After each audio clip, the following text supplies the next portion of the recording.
Thank you, Mike. New at 10, it's a hard conversation to have, but 16 Green Country teens talk about the N-word and its impact from entertainment to everyday life. I don't think it's ever going to go away unless people choose to be ignorant. The compelling discussion about one of the most controversial words in history is coming up.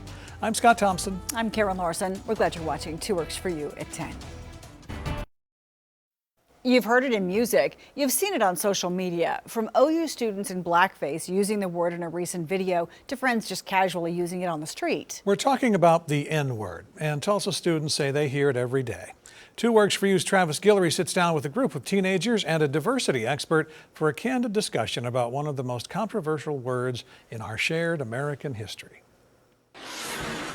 What does the N-word mean? What does that word translate to you? It's an offensive word that shouldn't be said at all.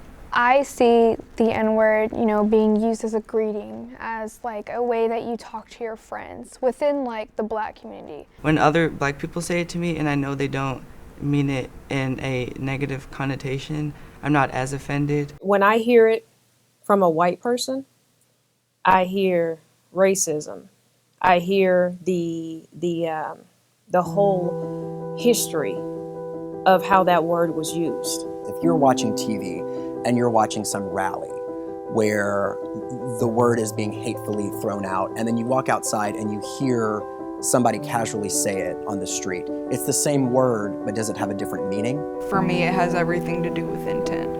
Like, growing up within my family, there are people on one side who are extremely racist and use it in a derogatory way, but in my immediate family, it wasn't used that way. We didn't see each other as white people or Black people. It was just a greeting. At the end of the day, it's still the same word with the same history and the same meaning. Regardless of who says it, it still has that history attached to it, that harmful hurt attached to it, and I think it depends on generations. So do you feel like there's a difference among the generations about how the word now has kind of gotten watered down and it's not as big of a deal to younger people as it maybe is for some people's grandparents or great-grandparents? Black people my age, they get to live in the comfort of the sacrifices that people before them made, and they've gotten so comfortable. They're like, oh, well, maybe I should let you use this word because, we're all friends and racism's dead, but it's not. It's just more covert. Someone in an older generation were to hear that, the things they associate with that word are not rap music and a comedy special. It goes a whole lot deeper than that. With the older generation, it was never used as a term of endearment. It was only seen as derogatory. And, I can see why they would be extremely offended hearing it or hearing the generation of today say it in such a loose kind of way. I grew up in North Tulsa and I went to predominantly Black schools. For the 5 Caucasian kids or the 15 Mexican kids, it wouldn't really seem so derogatory because these people also grow up in those same situations. So it's kind of normalized throughout their lives as well.